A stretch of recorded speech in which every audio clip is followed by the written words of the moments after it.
most of the time, people want complexity over consistency. Okay. And this is where you find people losing everything or people tapping into things they don't understand. One of the things that I see a lot when it comes to investments and investing is that people like shiny things because money is behavioral a lot more than knowledge. And I think most of the time we think we lack knowledge, but even when you know, knowing doesn't mean you will do the right thing. Like when it comes to like unit trust, I was just looking for something that would give me something better than the bank. To your question, like what can I do as someone with a salary? I think if you have not saved, you need to.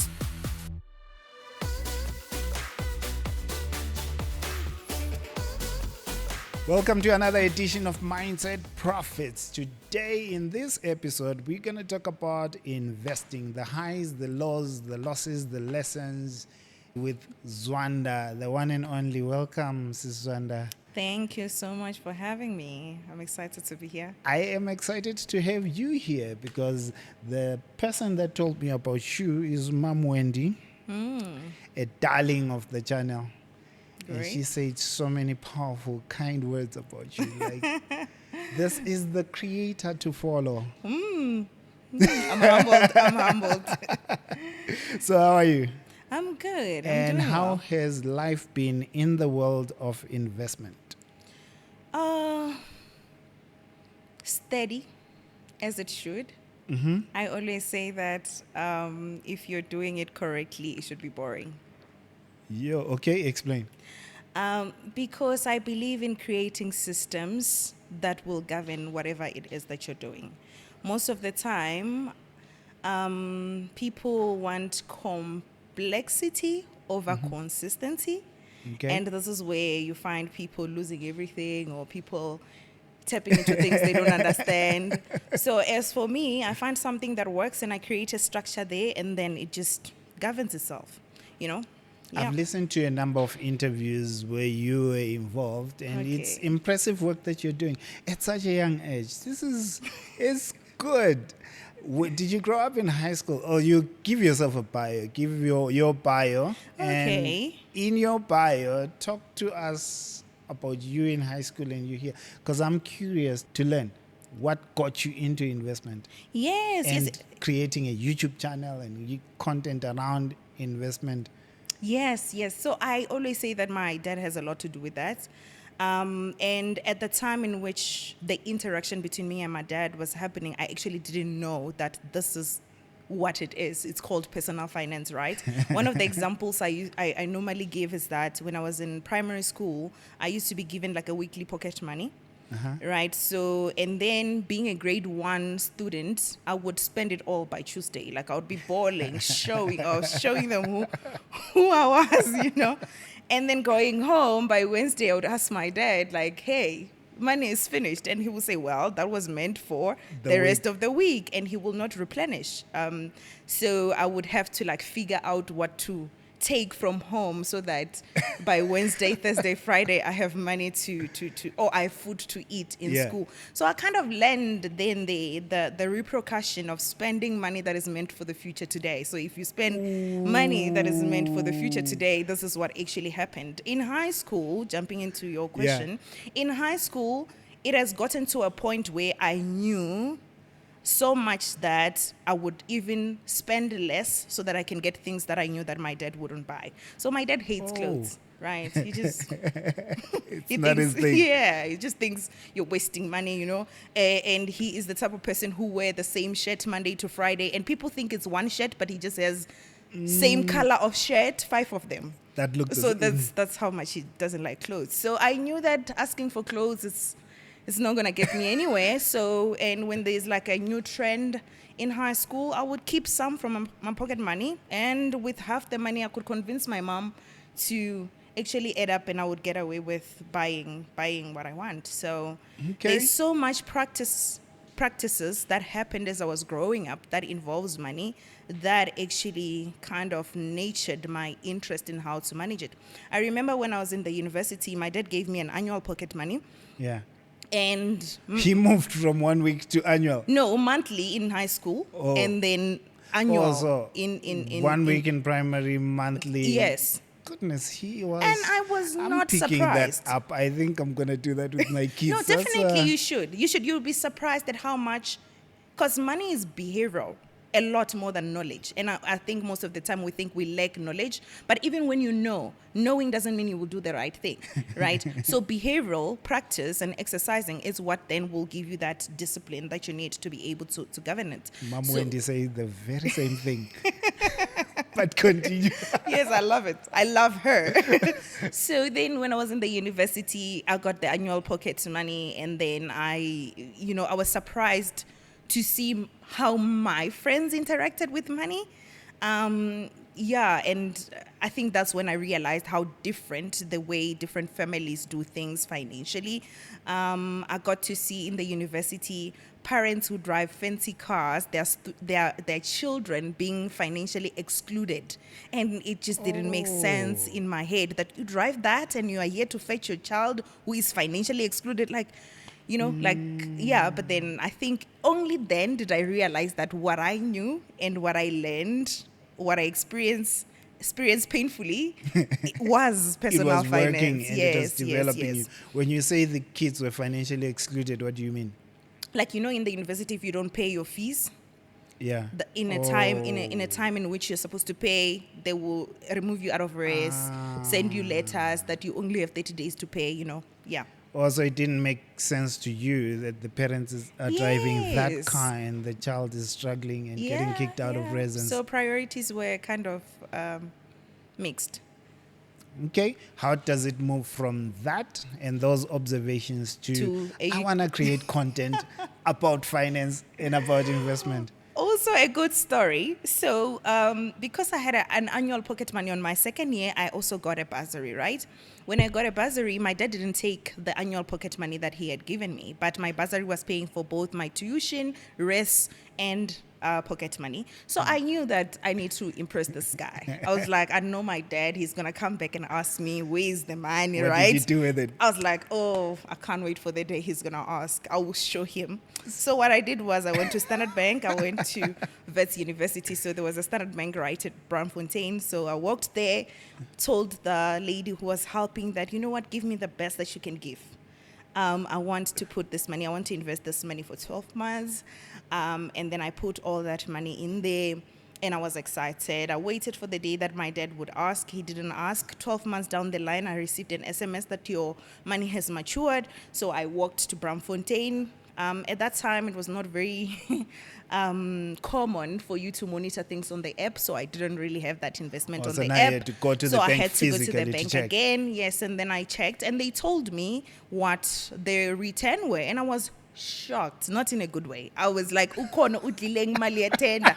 Like someone did took my something. money. Exactly, because this can't be. And we essentially spoke about what interest rate were and how they were calculated annually, and that 6% that you were getting at that time. I don't remember the year, but it was 6%. I remember the number.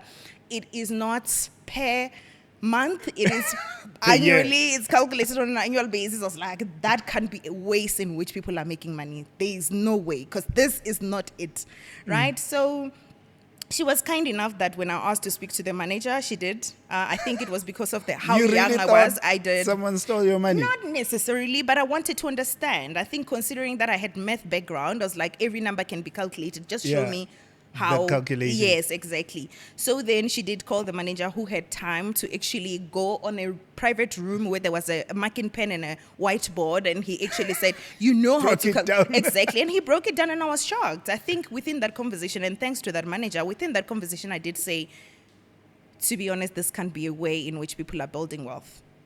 So now I was curious to say, what else is out there that people are actually using to grow their money, because this is not it. And this is how I started exploring. I remember calling Coronation, Investec, trying to figure out like what is unit trust, what is shares, and I was still in the university. So I kind of like What year? familiarized myself. Second.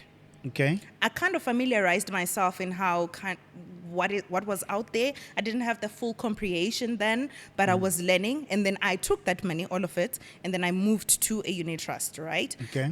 So yeah, I had early interaction with money, but then when I graduated, a friend of mine, or a lot of friends, my friends knew that I had this passion. So when they were buying a car, they would be calling me, asking me, what is the difference between variable and fixed and. So come 2020, I was tired of answering one by one. So I decided, like answering their questions around Yes. interest rates. And Yes. I decided, okay, let me share some of the things that I thought were so obvious to everyone that I've then learned that they were not so obvious.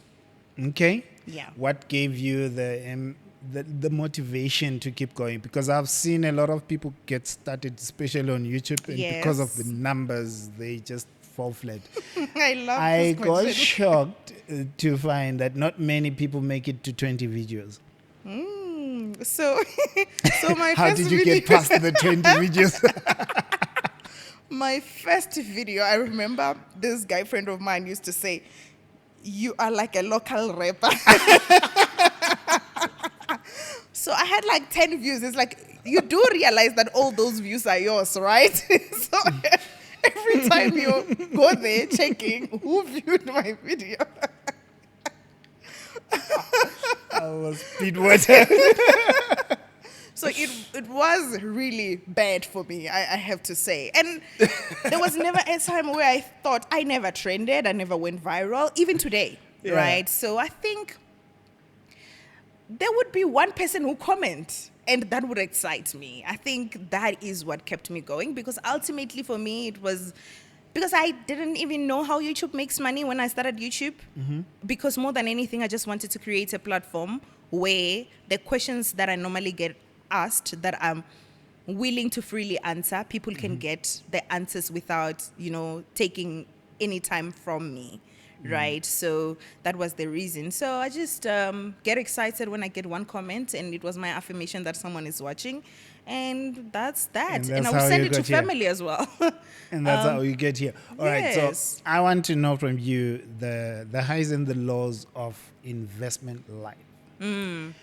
What would you say are your biggest losses to date?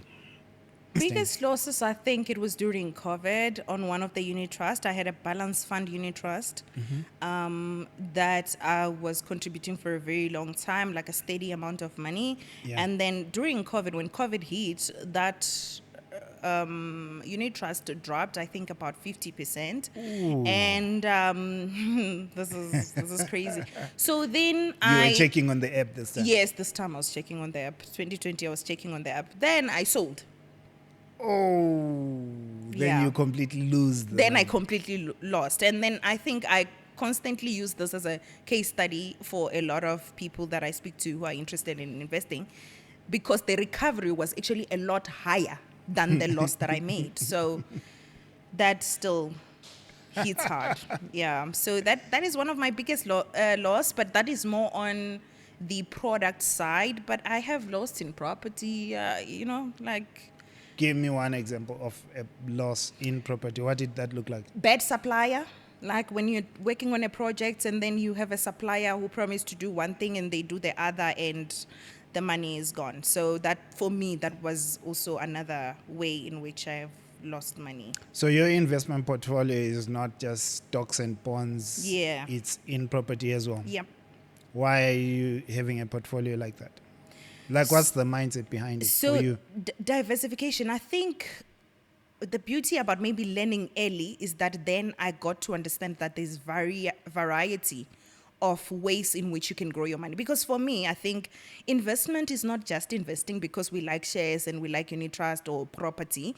It's because there's a reason, there's a why behind why you're doing what you're doing, right? Yeah. And then if you have a clarity in terms of your why, it will at some point leads you to diversification, because not every product gives the same answer or output to your question. Like when it comes to like unit trust, I was just looking for something that would give me something better than the bank, in my experience, right?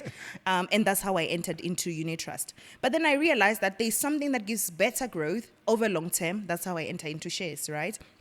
For property comes from home. It's something that I always encourage people, that there's something that your proximity or your environment will teach you. Do not undermine it, because that thing is most likely going to come naturally to you. Yeah. So I managed my dad's properties before. Yeah. I started having my own, and I realized the things that he was doing right and the things that he was not doing right. And I entered into the space knowing how I wanted to do it, with corrections of where I think he didn't do things right. So I was answering my why in terms of short-term goals, where I need higher growth, and where I was trying to maximize my skills as well. Yeah. Okay. What mistakes did you see in general, or what mistakes do you see in the property number one, investment? the number one that drove the way in which I started. Right, he had multiple apartments, and then in terms of like cash flow, he would have this property here, and he's getting like maybe 7,000 on that property, and then the bond is like 6,000, and then the levies plus rates it's 3,000, so he has a shortfall of 1,000. There he has another one, maybe it's cash flow positive and it's 2,000.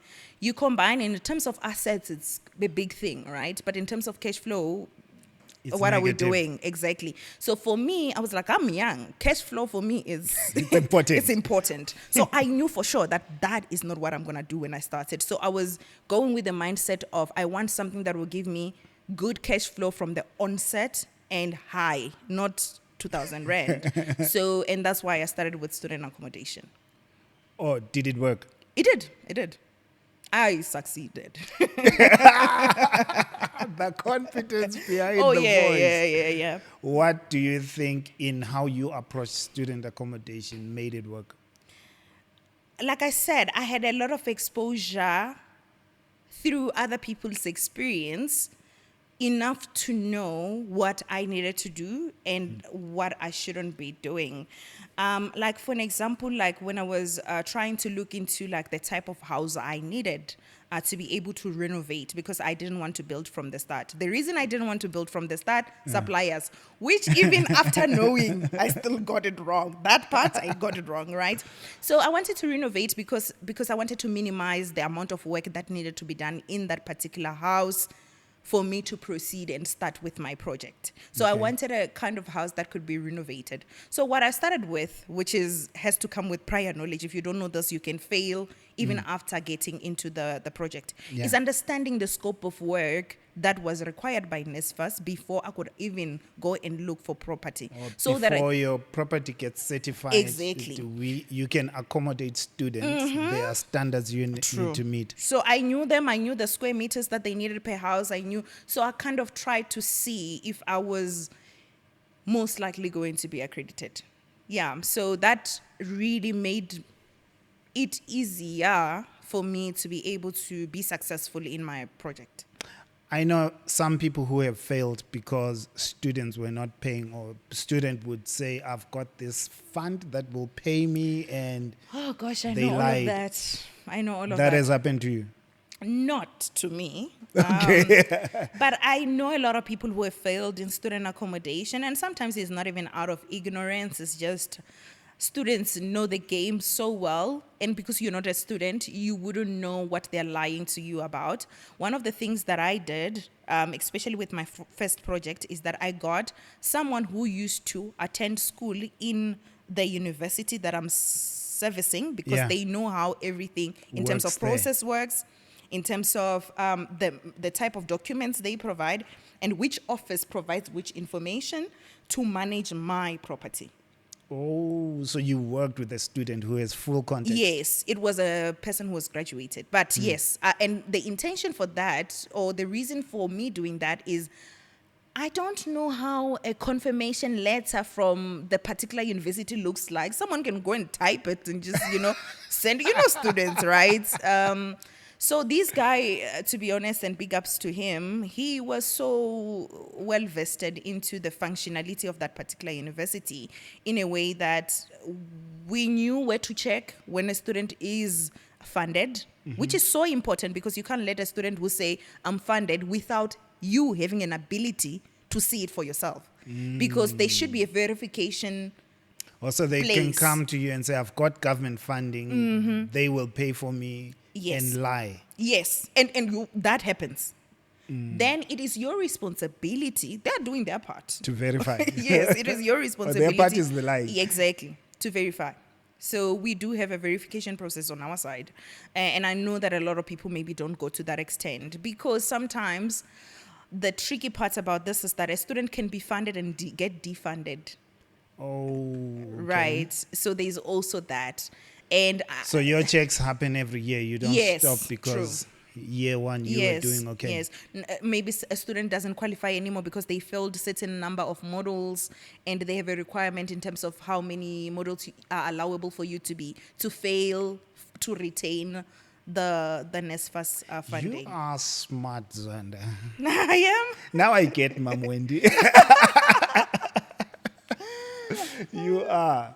All right. So I get how you started. I get some of the losses, the knowledge that it gave you. If someone said, I want to get started building my portfolio, your Yes. portfolio sounds like right now a lot of money is needed to get started at that level.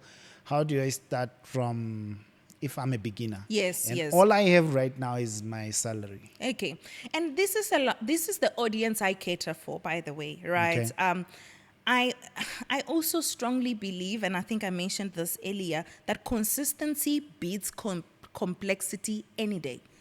Consistency will beat complexity any day, right? One of the things that I see a lot when it comes to investments and investing is that people like shiny things, right? If, let's say, for an example, we buy cars, it's listing, it will trend. Right, that they have an IPO. There's this big brand. Big brand coming. It will Yeah. trend and people will buy. Right? And it's not because they have enough knowledge that convince them, or enough valuation or assessment that convince them that they can actually buy.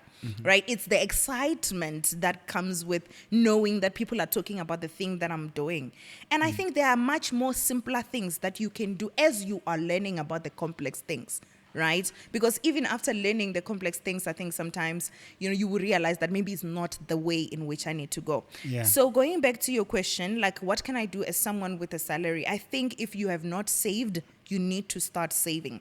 Okay. And what are the things that you can save for as you're starting? Number one, you need to have an emergency fund. I always say that you cannot build wealth without having an emergency fund. Because what actually happens is an emergency will happen. Let's say, for an example, you started saving because you find that it's exciting, Yeah. or you started investing in shares, maybe, for an example, as you find it exciting, and then an emergency happened, like maybe your car tire busts, and you Yeah, don't have life a cover happens for in that. so many ways. There's many things that can happen, and it requires money from you. Guess what you will have to do to sustain that, to keep everything balanced? You will have to withdraw from your investments and then cover for an emergency, meaning that any money you start saving, it is for emergency regardless of what you call it. You can call it investments, but if you don't have an emergency fund, that money will be used for It's emergency. gonna go to emergencies. So what normally happens to people who start that way is that then they get demotivated.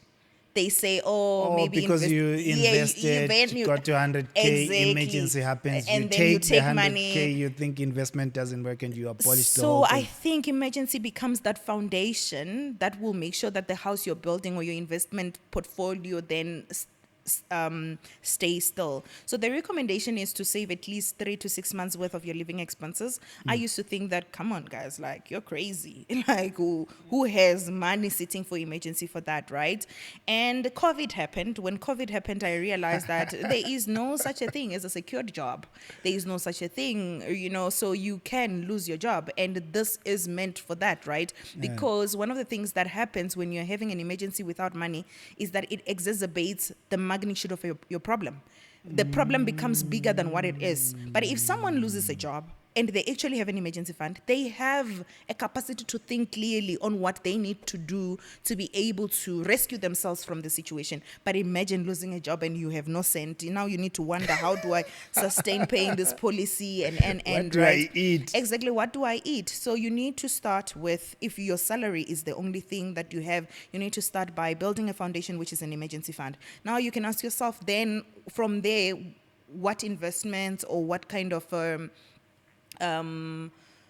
growth would I look into? I would say start with the things that you understand, right? Let's not undermine knowledge, because the reason why people walk around and say, this company robbed me, because you would see someone saying they robbed me, Yeah. they scammed me, right? And the reason why they're still operating today, even after you have reported them and say they're scamming you, it's simply because it's you who invested in things you didn't understand. How they and work. the results of that investment didn't meet your expectation, which was wrong in the first place, simply because you didn't understand. So you invest in knowledge. As you grow your confidence in knowledge of the particular thing, then you increase the amount of money you put into that kind of thing, right? Let's say, for an example, now you understand how banks and interest rate work. Start there as you learn about ETFs, right? As you increase your knowledge, your confidence in that thing will increase, and then you increase the amount of money, then you tap into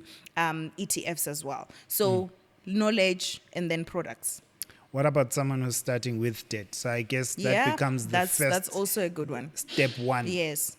Deal with the debt. Yes. So deal with the debt is also good. It takes me back to the example I gave when it comes to emergency fund, because debt will also steal from your potential. Because when you invest, when you have debt, and of course there's different kinds of debt, right? Yeah. If you have, I always say, okay, you have high interest debt, you also have low interest debt, or secure debt versus unsecured debt.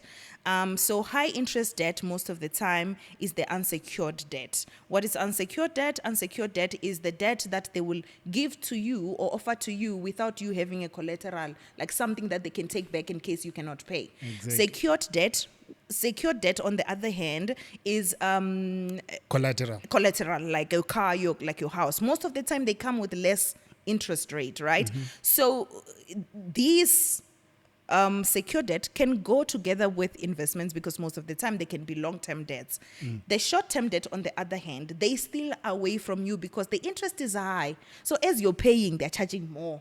So it's like 10 step forward, 7 step backward. So Investment gives exactly. you 10%, 12% at best. The side they're charging you 19, Exactly. 22% interest on a debt. So it's better to understand your debt and categorize them. If you have secured debt and unsecured debt, at least you will know that this, and I always ask this question to people: how much is the interest that your credit card is charging? People don't know. They don't know. People do not know. So put your credit and put the interest, credit interest. It will help you to understand which one you should prioritize, because the one where you're paying high is the one that's stealing from your potential to start investing. Okay. What should people look forward to in terms of investing in the coming years? What does the future of investing look like for you? Oh, like I said, my life is boring. I do the proven concepts. I don't do crypto. I don't do Forex, Because one of the things that people ask me with enthusiasm is, what do you think about crypto? I don't think anything. I don't know right? much. And people also ask me another question, and I will circle back to what you asked. People also ask me, what business should I start? I also do not know, right? Because any business can make money, and any investment done right can also make money. You need to understand what risk you're interested into, and also what return you expect, right? Because with high return, there's potentially high risk as well, right? Considering how busy I am, I don't have time to monitor Forex and be able to do it successfully. So you need to know what is required to succeed in that kind of investment. I lean more towards property. I lean more towards ETFs a lot more than individual shares, simply because of how much time and risk I'm willing to take. So I wouldn't know what AI is doing in the next years, even when it's the exciting thing. Those who know will actually invest in the knowledge for it, and they will know what risk they're exposing themselves in so that they can mitigate those losses, and then they will tap into. But as for me, I do the boring thing. Property, like it never changed. Never changed. The proven stuff. Exactly. That grows. Yes, that nice grows. and slow. And for sure. And steady. And for certain. And We'll get there for certain. Have you ever evaluated the option of dividend stock and growth stocks? It's Because you also, mentioned cash flow, so I yeah, guess you would think it's about. also another thing that I find people being excited about. I always say, if you don't have lump sum of money, a lot of money, dividend stock does not work for will not work for you, because unless if you have a long-term strategy on how you can consistently grow your capital or your equity within that share, so that at some point the dividends that you will be paid would be like 10,000 rand and 20,000 rand, right? And that's tangible. Or 100K, right? But then, because a dividend is a percentage of what you own as a starter, and maybe let's say, for an example, on ETFs, you will find yourself getting your 20 cents, right? Meaning that that's potentially maybe not what, it's not the strategy yet, in as much as that ETF is paying dividends. What you're looking into, its growth. Yes, maybe over time you will be able to accumulate enough equity within the dividends for the dividends to be tangible, right? As for me, I know that over long term in my dividends portfolio, in my ETF portfolio, my dividends will grow to a certain point, and that I appreciate, and I have a timeline in when that will happen, right? And I am consistently growing, knowing that this pays this kind, and of course it's not promised that it will happen in the future, but as directional, I kind of know that, okay, maybe in the next 7 years my dividends will look like this for this portfolio. But as a beginner, having to make a decision to say, do I want dividend stock, you should also look into, like, how much would it look like? Because numbers are so important. They will answer a lot of questions that you're asking. You will say, okay, if they're paying 2 cents, 2 cents, so how much do I need to have so that the percentage that they're paying becomes 2,000?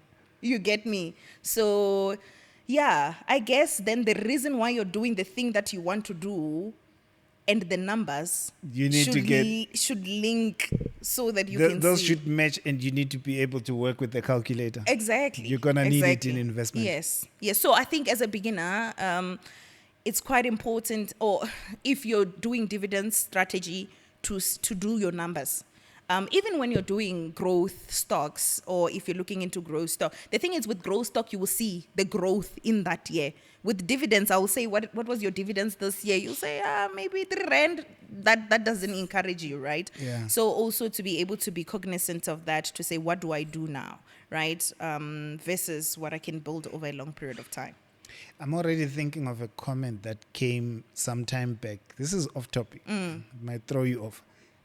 Someone commented and saying, you guys in Venda, what do you eat there? What's the diet? Because you're so smart and so disciplined. Oh, damn it. I don't know. There is a thing, though. It's in I the can't water. deny it. There is a thing. I guess it's the greenery is there. Because I think they'd listen to Percy, they'd listen to Fulu. Fulu has been here a couple of times. Now I'm seeing you here, and with all the discipline you're talking to, I see that coming to what's in the water there, Venda. Oh yeah. I guess there's something that we are eating. Maybe just also additionally to the something that came to my mind. Yeah. I think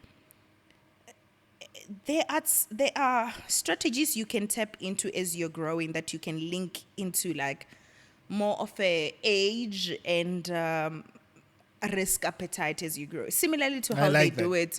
Similarly to how they do it when you are investing in your pension, right? Yeah. As an employee, they will expose you to more aggressive stocks in your early years, and then they will go towards more growth stock when you are getting closer to your retirement. Yeah. When you go to retirement side, they can even go to as far as bonds, and this is because they know that in the beginning, when you're still young, you have a chance, your money has a chance to recover if anything is to happen, any losses to happen. You still have time for market correction to happen.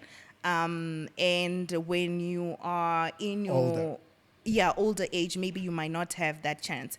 So maybe they might go for a lot more dividends paying stocks towards your retirement side, because they know for sure what they can get out of it, out of your money, a lot more than aggressive, high potential growth stock in the beginning. That's when you need a financial planner. Yes, definitely, definitely. I always also recommend having a financial planner, but financial planner works hand in hand or can only become successful when you educate yourself, because you need to critically challenge the offerings they're providing to you. You need to, especially when they're linked to an institution, right? When they're not an independent, because they get paid by selling you a product, not by educating you. So, and I think a lot of people get confused and say, are you a financial advisor? Are you this and are you that? Yeah. Why do you speak about money? For education purposes. Because the reason why you're saying this company scammed you is because you bought into a product you thought was going to give you something for lack of knowledge. So I am the gap between you and making the decision of the right product for you, right? So that's where we actually come in. Okay. I've got a lot of financial planner friends. Some come to the Good for channel you. as well. No, they come because I want them also to have context and share from their side. And a lot of them do say, sometimes being linked to a company does handicap you, but I think it's changing because they're starting to see that more and more clients are watching videos Yeah. on YouTube and realize they ask more questions and they want more options. It's true. That's true. That's true. And that is linked to the problem they're trying to solve. Yep. Which is great. Thank you. I think we'll be having you again. I'm looking at a time in future where we have a panel. Please don't make us vendor. It won't work. I think it should be a vendor panel. It should be. It won't work. Let me know what you think. We could have a vendor panel and ask you what's in the water, what's in the diet. Yeah, maybe Percy as an answer. All right, no, but thank you. All the best with the channel. What should people look forward to when it comes to you and what you want to share for 2026? For 2026, I don't want to make this a promise, but I do want to go back to the basics. I think one of the things that we can agree is that this is an ongoing thing. You know, I always say that personal finance or money management is like faith.